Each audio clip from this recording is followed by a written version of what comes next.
Hey, Misty. Thank you so much for being here today. Thank you so much for having me, Lauren. Yes, I'm so excited to have you here. You've been such a blessing to other Christian women who are learning to run their home and love their families. I love your work. We did a book study. I know I told you this in my email, but a couple years ago on simplified organization. It was a hit. It was such a blessing. It helped me with my mindset. Mm. Yeah, I think you have just done a lot of good work, and I'm so excited to hear about your new book that you just launched in February, did you say? Yes. Yes. Okay, awesome. So I would love to talk about that today. It's about hospitality for any of you who don't know. Yeah, let's talk about that. I think probably a lot of my audience knows who you are, but for the few who don't, could you introduce yourself and tell us about your family, what you do, and all of that? Yeah. So my name's Mystie Winckler. My podcast and blog and all the things are at simplyconvivial.com. Convivial is a strange word. So if you It's a good don't know word. it, don't feel bad. Don't feel bad about it. But it means doing life with other people with joy, like having Mm, a festive atmosphere. And that's what we want for our homes. And it's kind of mhm, related to hospitality. Like you want your hospitality to be convivial. So my new book is Home is for Hospitality: Why Your Home and Homemaking Matter. mm, So it's not like a how-to book for hospitality, but it is about the home and hospitality as the mission of the home, not just for evangelism or having guests in your home, but even what we do with our families and for our families is a I love that. kind of hospitality. I love that. That was actually a very new concept to me a few years ago. I always thought of hospitality as just only something that was outward focused, Mhm. and I think that's just a such an important way of thinking about it is family hospitality to your own family is also just so incredibly important. Can you actually speak to that a little bit? What do you mean by that? So, hospitality would mean giving caring attention or taking care of people. And Mhm, so, of course, we want to be doing that for our husband and for our children. But when we think about hospitality as only for inviting guests in, then it's like this extra special, like sometimes thing that we mhm. do, and we never feel good at it. Mhm. Because to feel good at something, you have to do it all the time. And if what we do give to our guests when we do have people over is something that is not just a normal part of our family life, then it's going to be strained and awkward, and it's not going to be the kind of hospitality that we really want to give. And so I Mhm, like to think of hospitality as being like three kinds of concentric circles going out, and all of the outer circles require the core to be there, or mhm. they kind of fall apart. They don't hold together unless you have the core, and the core is your home and family life. So, managing your home, feeding your family, having family dinners, that's the heartbeat of your home that makes your home a place that has life and love that you can then share the overflow with others. Yeah. It's there in the heart to give when you have church people over. So, having people over from your own church community or the broader church community is the next circle out from your family, because your church should be like your extended family. Mhm. And if we aren't in one another's homes, then that's not how we're treating the church body. We're not really being a part, we're not really being a body if we aren't in one another's homes. And then the outer circle is hospitality as evangelism. But if you don't have the inner rings, it's not really going to ring true or be something you can share unless you have those inner parts first. Yeah, that's so important to get right. The very core is Mhm. so easily missed for some reason. I don't know Yeah, why, but when that core is stable and there's warmth in the home and a steady, strong family culture, you can yeah, just walk into a room and you can tell, you yeah, know? You walk into somebody's home who has a family like that, it's cozy, it's yeah. inviting, um, yeah, deeply encouraging. So, what would you say to the mom who maybe is hearing you talk about this and realizes, "Oh, I've cared more about serving people outside of my home than I have my own family. I don't clean for my own family. I only clean right before people come over," or "I don't light candles for my family," or I don't know, just little special touches that we do for other people, but they realize there's not a lot of warmth in the home. Where would you say to start, or what would you say to somebody like who's realizing that, or maybe thinking about that for the first time? Yeah, I think thinking that through or just having that awareness is an important step, and then taking that to prayer and Mhm. also to your husband, because it could go in a lot of directions, and which direction your particular family should go next is between you and your husband and the Lord. So, like, Mhm. not me. Right, yeah. But when we look at our home, we don't want to see our home as a showpiece. And Mhm. sometimes that's what just focusing on outside hospitality becomes like, okay, the home is just a crash pad for our family. Mhm. But then sometimes we make it special for other people. Yeah. And we usually do that because we have some kind of fear of man, fear of being judged. We want to showcase our cooking ability or our home, our decorating ability.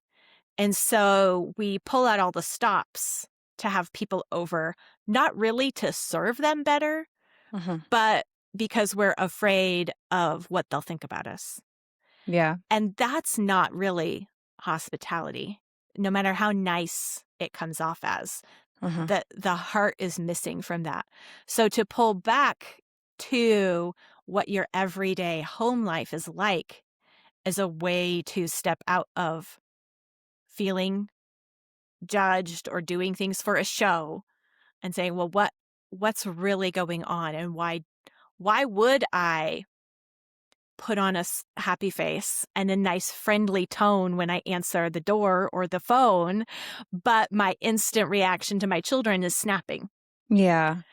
Like that shows that something is off, but it also shows that we are able to Right. control our responses. 100%. Yep. Self-control it comes real quick whenever someone's around, right? Yes, exactly. So we can actually Uh, look at that and be encouraged in a way like, yeah. "Oh, this is possible." Yes. And it's good. That's why I do it for others, is because I know it's what I should be doing. And Right. since I know that already, I can already do it. I can do so more and more, and I can do so starting with my own people who really matter the most to me. So why wouldn't I? Yeah. Yes, that's been a prayer increasingly in every morning is, "Lord, help me be the gracious woman who gets honor," in Yeah. Proverbs, just because it is just so easy day in and day out with especially little kiddos, things get really loud. Hmm. Um, I want to be a warm mother, and I know so many of us want to love our families well, and part of that is learning to have self-control Yes. and to rein in the emotions because they can get very strong really quick. So, but learning to smile, at your kiddos. I don't know about you, but if I've filmed B-roll, for my videos Yeah. at times, and I'm like, "Oh, I look like that? I need to smile more." Like, oh, anyway, Yes. it's so interesting. Just yeah. So, I think that's really good. You said that you make a distinction between hospitality as comfort and convenience versus growth and connection. Mhm. So, and you say that there is a difference there. So, how would you make that distinction and describe the difference there to somebody who is wanting to understand how to provide Christ-centered hospitality, godly hospitality? Could you unpack that a little bit? Yeah, I think It's so easy to get distracted or get our focus wrong with our homes and with Mhm. hospitality because of the kinds of pictures that we tend to see when it comes to the home, the messages that are sent everywhere we turn from our culture, from Martha Stewart, HGTV, Pinterest, Instagram. Like you see a visual effect. And Mhm. so then when you come to your own home, especially when you're thinking about it in terms of other people seeing it, you tend to focus easily on the visual effect because that's what's emphasized in our culture. Like the home is some kind of monument to our taste.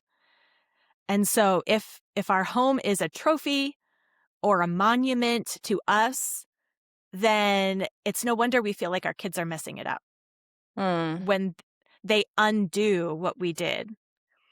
But if our home is the place where we live life, if it's the stage where life is happening, then the visual effect is a piece of it, but only in service to the life being lived there. And the life is the important thing. If the appearance and the function of the home isn't serving the life, then what good is it? It's just Mhm. ornamental.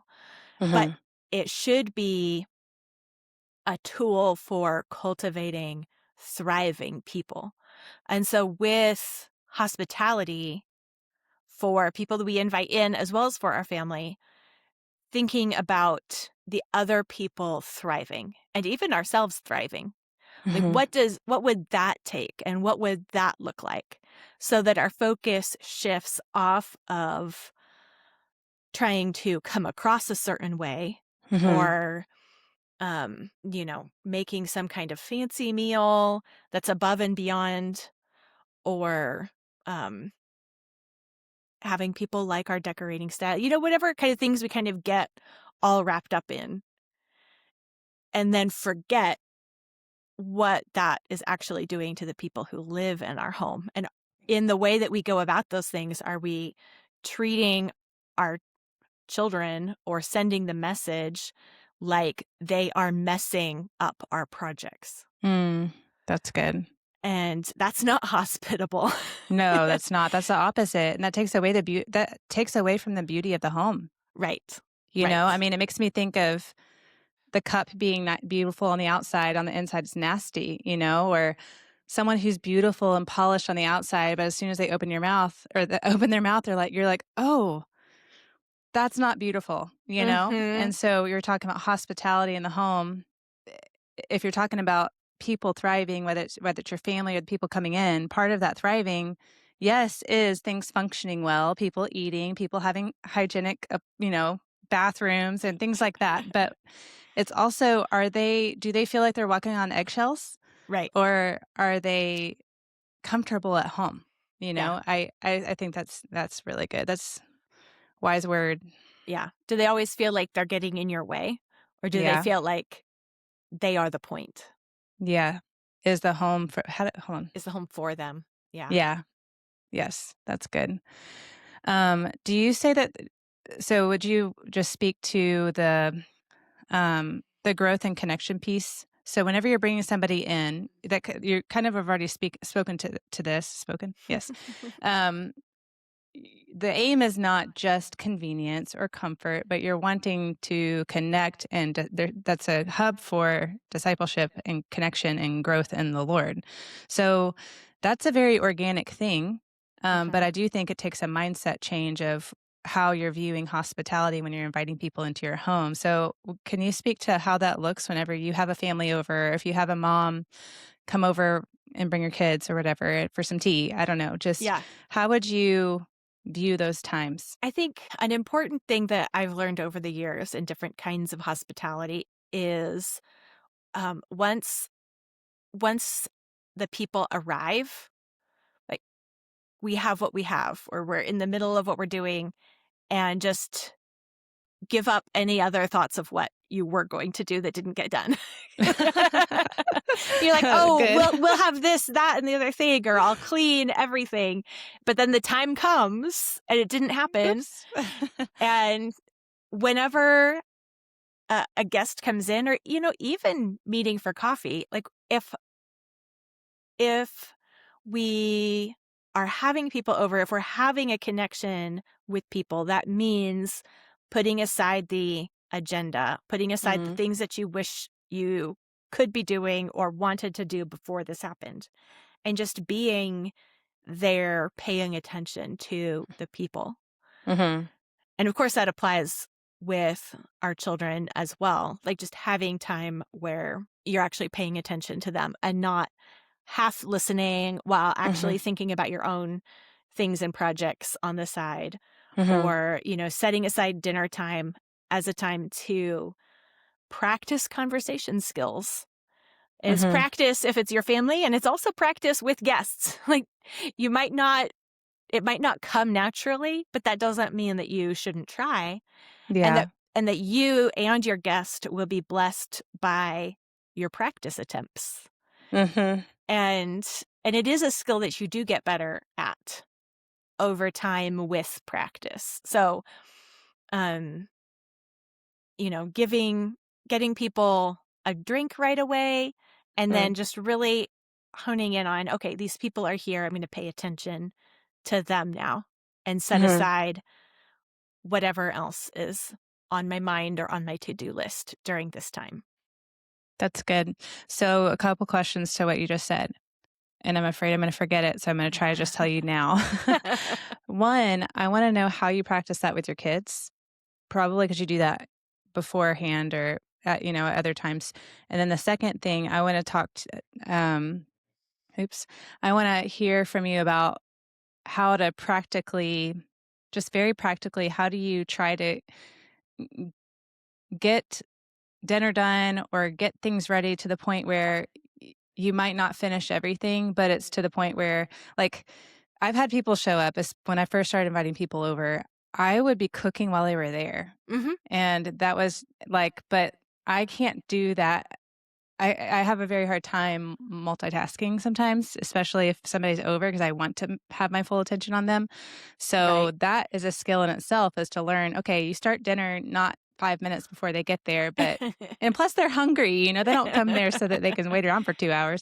So anyway, just practically, how do you prepare your family to welcome people in, even if not everything's ready by the time they get there? So, oh yeah. So how do you practice and how do you prepare practically? Yeah, some of that comes down to getting a good set of go-to meals so that it doesn't take as much mental effort and attention to make it. Mm-hmm. Um, that That's good. was that was definitely why I can remember one time we had a few couples over and I didn't get dinner started in time, and it was something I can't remember if it was a brand new recipe or maybe I only made it once. Uh-oh. And it was just more involved than Yeah. things I usually make. And so like I was just at that point glad that we had multiple couples over, because they were over talking Yeah. and I was cooking. And that was one thing I learned after that, like just the involved meals. Most of our hospitality is just not going to be that. Yeah. That's not the kind of um that's not the top priority for our hospitality. And so I need to choose ones that I can start ahead of time, and it's just in the Instant Pot or it's in the crock pot. And my kids are really good at setting a table because we practice for family dinner, and then I get them to help with a little bit of buffer time before people get there. Hopefully, not always, but that's the goal. Yeah. But kind of it does take thinking ahead Yeah. to not be kind of scattered and Scrambling. scrambling at that last minute. Yeah. Yeah. That's good. How do you practice conversation skills with your kiddos? Like, do you, I don't know, how do you do that? I know people do that differently, but we have our little method, but I don't know if it's the best method. We just kind of I made it up. We pass Yeah. the ball around. Oh, okay. Whoever has the ball, is the only one talking, and we practice looking at each other in each other's eyes, and we ask a question about that person, and then we look at them in the eyes and we wait for the response. We're not looking around. Anyway, so that's Nice. all I got in my arsenal, but I wonder if there's anything that you've done. That's good. Yeah, I think it's funny. Different kids definitely need different kinds of training. Yeah. We've had kids that need practice being the one not to talk and being the one to actually answer a question and not just Yeah. avoid it. So yeah, I think dinner time is just a great default time to practice in a casual way. And then Mhm. also we do we homeschool. And so um with narration or just Mm. book conversation, I feel like that becomes practice for having a conversation, practice having something to say. Um and then really having people over, our kids also learn by observation. So Mhm. even if they aren't the ones having the conversation, if they are at the table quiet, we were a little bit on the, for the most part, children should be seen and not heard bandwagon until they Uh, get having something to say. yeah, till they're a little older. Yeah, you speak when spoken to was our kind of rule when we had people over. And so they spend a lot of time observing and listening and, enjoying their dinner, but listening to grown up conversation. Mm, And so I feel like they kind of naturally grew up into knowing what that sounded like. mm, that's good. My, my son, so he's so talkative, so friendly, so kind, but he used to go up to people, and so he has glasses, and he would look up through his his big eyes through his glasses with his mouth wide open and go, "What's your name?" Like, just, "No, my name is Caleb. My name is," what's your, and just very abrupt and very abrasive. I was like, "Ah, we probably should work on that." Like, "Hi, let's start out with, 'Hi, I'm so and so. What's your,'" anyway. So, That's good. I it's mean, I think this is part of the job as a mom is to observe, and your child is doing something good, initiating a yeah, conversation, and then you yeah, take that and you help them improve it. yeah. We got This some is good raw life. material. Exactly. This is Yeah, life coaching. yeah, I know.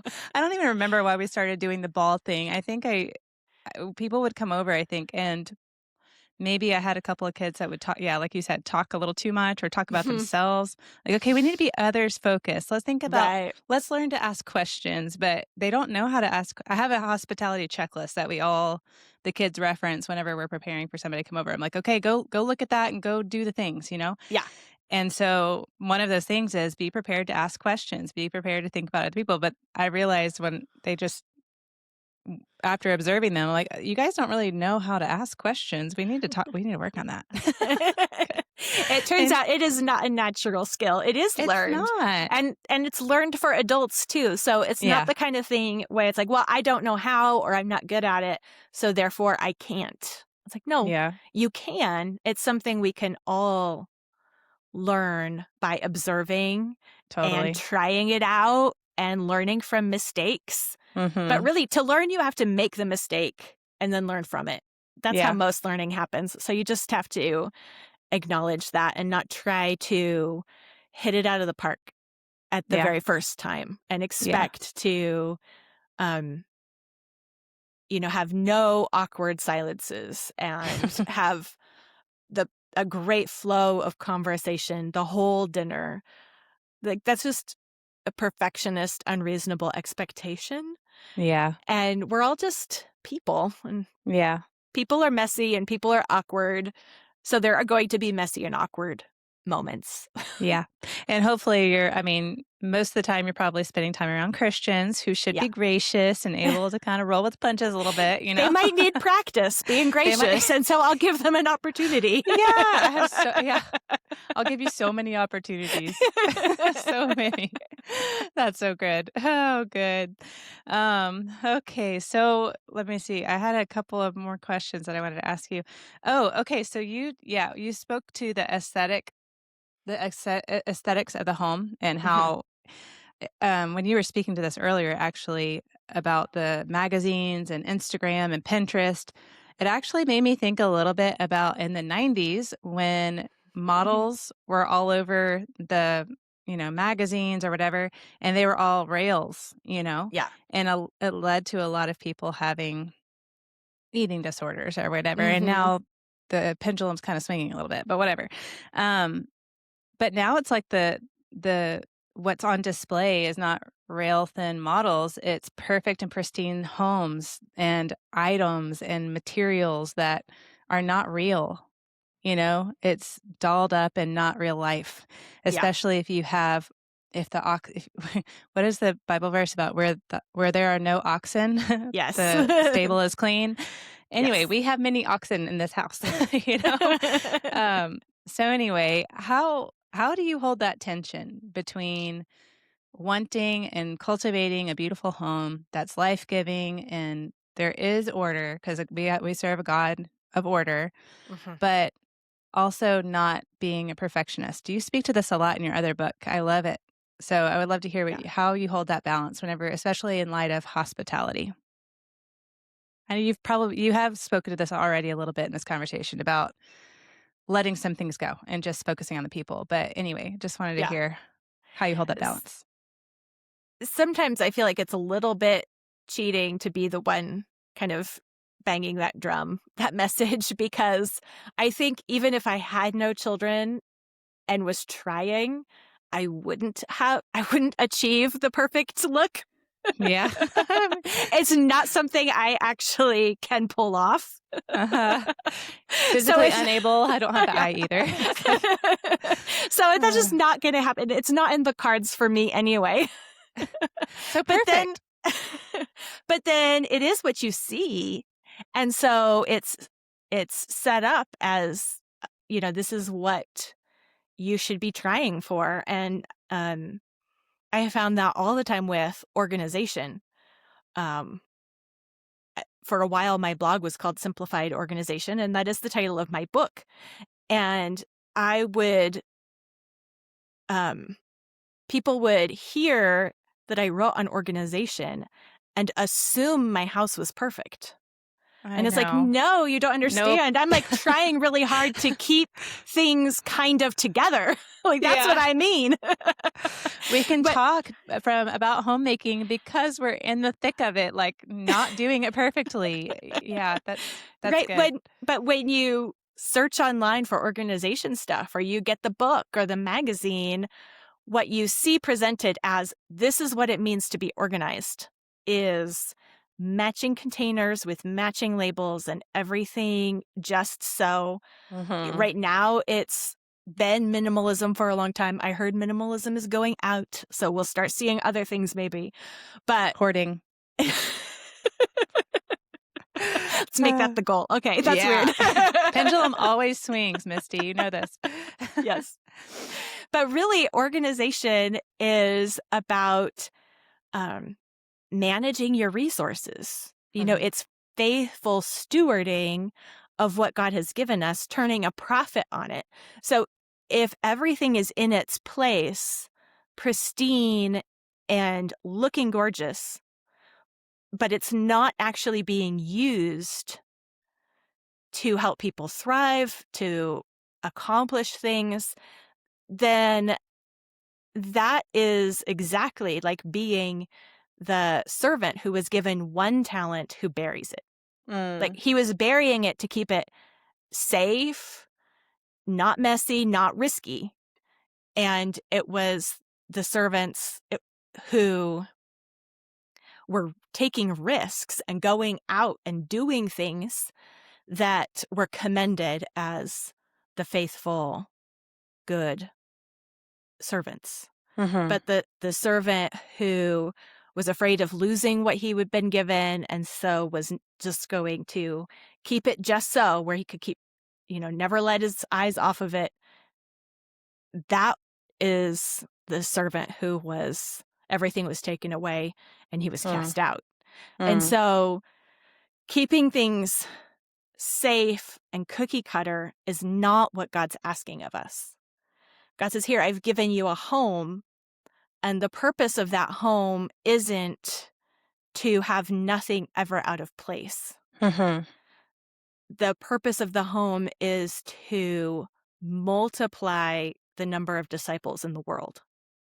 Sometimes it's gonna be clean, sometimes it's gonna be messy, and it's a constant work that is Mhm. good work, and you're just gonna always be at a different point on where the home is, how things are going, but being organized and managing the home and managing your family is about keeping things together enough that you can find what you need within a reasonable amount of time to do the work God has called you to do Mhm. with a cheerful heart Mhm.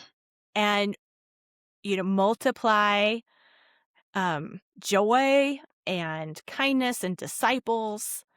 Uh, Maximize the amount of cheerful life being lived. Things aren't going to always look great when you do that, but then you just keep cleaning it up after the mess happens. And that's a part of the work. It's because something good happened that you have a mess to clean up. It's not like, well, it was clean and now it's been messed up. The activity that created the mess was probably the productive whole point of it all. And the cleaning is just an ongoing tending, caretaking element of life. That's not something we set up and then don't have to think about it or do it anymore.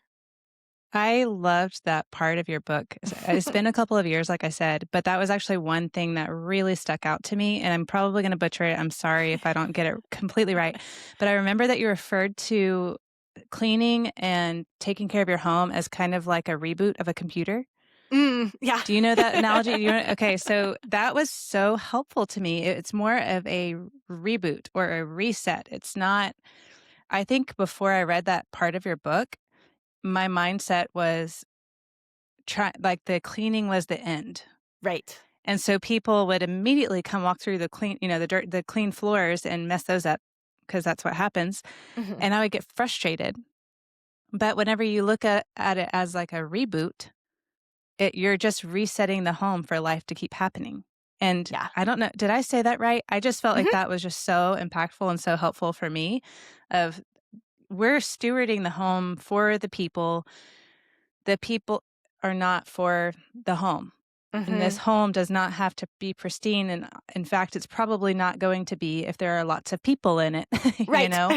But how do you manage it to where it's, a life-giving home anyway, in a cheerful Yeah. way? And, part of being able to do that is, knowing how, because sometimes it could be really frustrating if you have no idea how to do those things, but then 2, like, look remember who it's for, and Mhm. be okay with a little feet that are coming through because they're coming through. You have children who are in your home. Like, Yeah. you prayed for them. You wanted children and anyway. So Yeah. I loved that part about your book that really impacted me and stuck out. It's so sneaky, just the temptation to think of the home being clean as the whole point. Mhm. And that's the right, proper state that it's always supposed to be. Right. And if we make the state of the home what it's all about, then we're just going to feel like we're always spinning our wheels because it's not going to Mhm. happen because that's just a wrong picture of how reality works. Like it's not in keeping with with the work God has given us, the work that God himself is doing, and the way the world works, because entropy is the way of the world.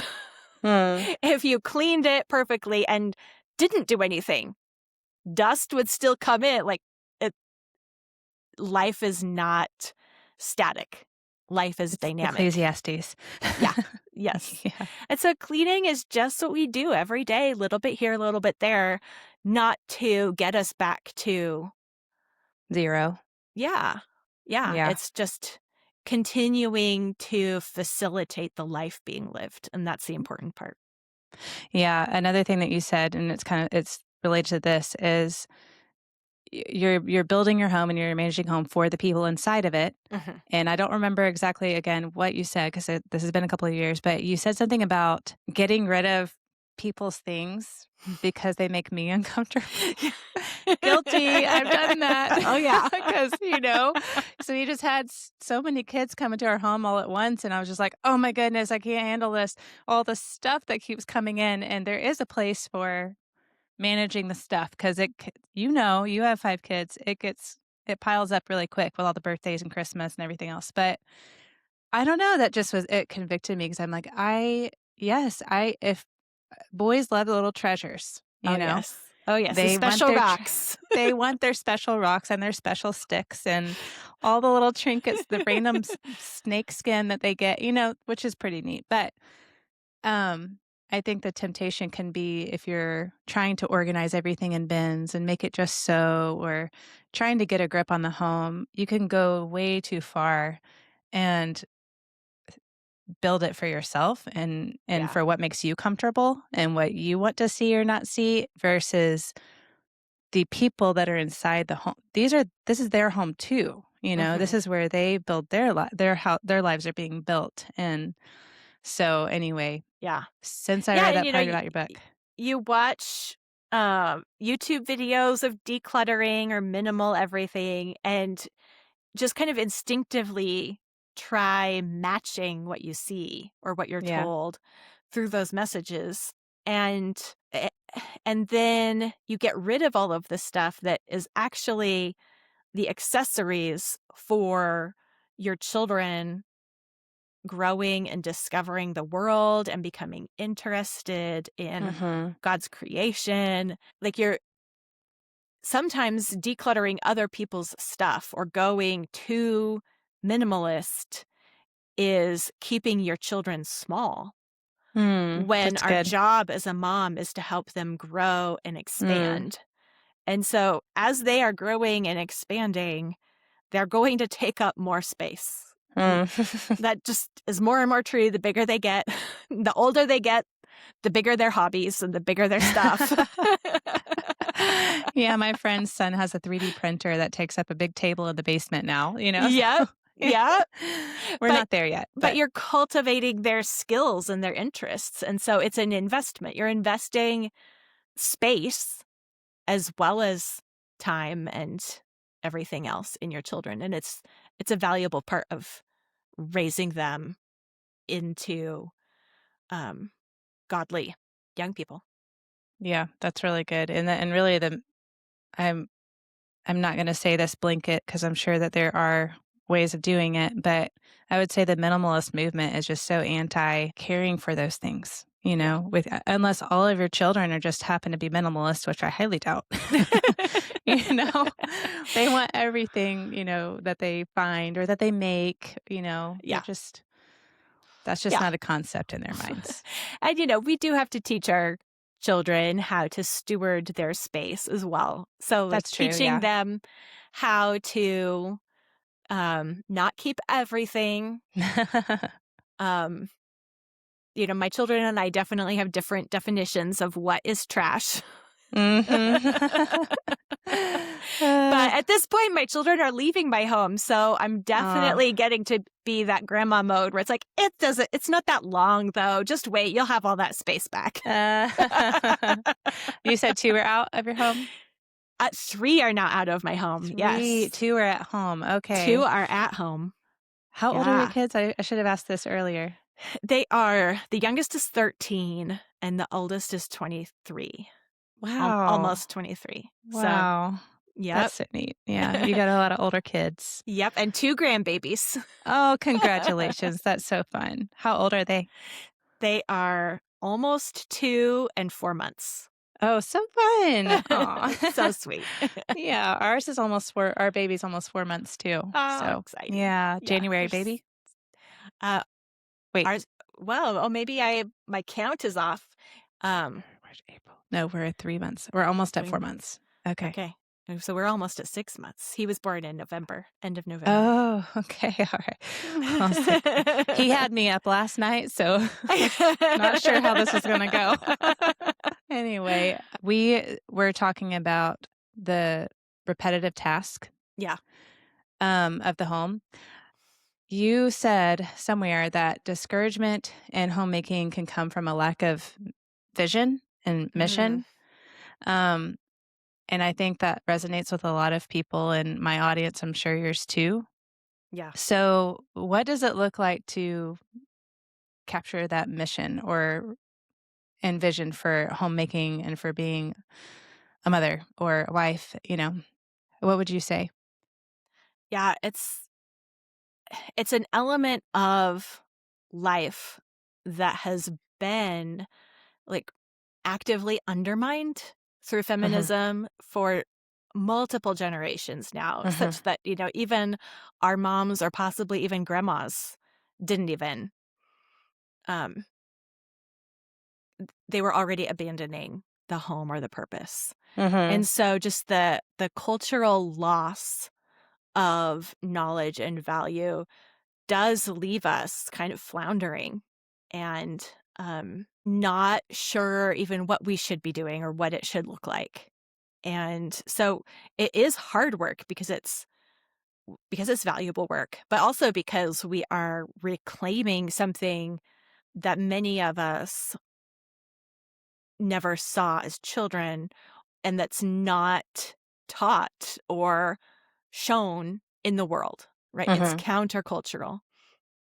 And so it's so even when we are like well-meaning trying to really dig into the work of our home and leaning into the role of homemaker and wanting to go all in, even still we can still get the idea that it is keeping ourselves small and back and just doing the unimportant things because somebody has to do them. And that's mhm. mom's job. So mom's job is to do unimportant things. Okay, I'll just live with that and go with that. And then of course we're going to get burnt out. Because again, that's not actually true. Right. And so even while we're choosing the good work, we're doing it with kind of a fatalistic or a negative backstory to that work that pulls us down and makes work that could be satisfying and joyful just feel like a drag. And so when housework feels like a drag, there is a bad story underneath of that we need to Mhm. uncover and replace. And I was caught in that for years. And a part of my problem was kind of following the logic out too far. And the starting premise was the wrong premise. And so then you take that out too far and bad things happen. What was the starting premise? What do you mean by that? um, so I had 3 little kids and um, just thought, okay, well, so housework is something I got stuck with. My job is like raising kids is important. I'll do that. But the housework is just menial, mundane work that anyone in his right mind with a budget would outsource. We can't afford that. That's just my job. That's my contribution. So I should do like maximize my bang for my buck there because it's meaningless work. So I'm going to I tried setting up systems and they didn't work. And I tried different things. And it turns out the best way to save time cleaning house is to just not do it. That's so funny. I did not know you were gonna go there. That's great. So I was like, I'm not going to do meaningless work. And so I did. I was already calling it meaningless and just Mm. boring, repetitious, doesn't matter. So I did it as little as possible. And so it became an experiment of how much we actually did need to function. And then, um, God kept pulling me back to it and not letting me let it go on like, no, what if it actually mattered? What if this is something that you're not only supposed to do to the bare minimum to keep everyone healthy, but you could actually excel at it and enjoy it, even though it's not something that comes naturally. Mhm. Because I thought, well, some people are just clean people. They I love used to it when think the it's same thing. clean. And Yeah, I'm not one of those people. Like, same. I can read a book and be in a total chaos house, totally happy. Like, it does not bother me. I grew up the oldest of 7 children. Things were crazy. I'm fine with crazy. That's so funny. And yeah, So, the culture does not help no. at all. Yeah. It actually, I think that probably is what influences so many of us to think Yeah. that this is menial, boring, meaningless work when it's so not. I mean, I don't know. Yeah. Mhm. So, yeah, I read productivity books and business books, and some of those tips were helpful in, like, just using your time well and getting important things done. But within those books, for the most part, especially the ones written by women, housework was always called out as Mm. something to outsource. Like, Oh, fast as you can, hmm. get someone else to do that because you've got important things to do. Yeah. So hire cleaners because your time is more valuable than that. The message Mm. is just so woven into everything that Hmm. it was very hard to start to find that right story. And even when I was reading Christian homemaking books, they seem to mostly be written by the ladies where it comes naturally and they just enjoy the effect, or their cleaning comes naturally to them. Mhm. And so then I didn't relate. And I thought, well, this is just and so, like, figuring it out was a multi-year project that God never let me drop. Like, people would just bring it up randomly. They had no and I'm like, "No, I don't wanna talk about this." Well, praise the Lord because, you've just been such a blessing to so many people from all the junk that you had to all the junk that we walk through that the Lord doesn't let oh, sorry, that the Lord doesn't let us, he's so patient with us, isn't he? Yes. Yes, God is good. Yeah, he is. That's so good. Yeah, I'm with you. It did not come naturally to me. I tell people all the time, I used to well, not all the time. We don't talk about this all the time, but, I used to eat out of a can in a box in a one-bedroom apartment that was messy, that I never cleaned. It was just me, when I was single Yeah. and did It's not know. efficient, right? It is. If efficiency is the value, then Yeah. that's winning. Well, and I wasn't even trying to be efficient. I was just being lazy. You know? Uh, yeah, that was I had to get in s I once I got in school, I had to learn how to be more organized because I'm not naturally organized either. And you Mhm. have to learn some of those skills, but yeah, it's just amazing how much the culture that we're swimming in, even if you're a Christian, really affects and shapes your mind. I used to think that being a homemaker or a mother, I wanted to be one, but I just felt like it was kind of lesser, which is Yeah. terrible. Yeah. And now I'm obviously I do not think that anymore, but it was a very subliminal thought, and I do think it was because of the culture, feminism, academia being a cesspool, you know? Mhm. Mhm. So anyway, Yeah. well, So simplified organization and home is for hospitality are both like attempts to cast that vision for the work, not just here's how to do it, yeah. but why we should be doing it at all. Yes, you cast such a beautiful vision and you say, learn to love what must be done and organize your attitude. Like those mantras are great. And if anyone, whoever's watching this, if you've not read these books, I highly recommend. I've only started the Home is for Hospitality, but Simplified Organization, I can definitely speak to. It's just so important for us to see our roles through the right lens, the biblical lens, Mhm. um, because it really does shape everything we do every single day. And we Yeah. can love our job. We can love our role at home. I now, by the grace of God, and I think you would do too, like Mhm. love our home. Like we love Yeah. our family. We want to, I would not trade this for anything. Yeah. you know? Right. And not just because now, like, you've decided you want to, because, yeah, like, being content with it, but because you see it really is potent, meaningful work. It is. It's not like just reconciling to, like, okay, I'll just stay small.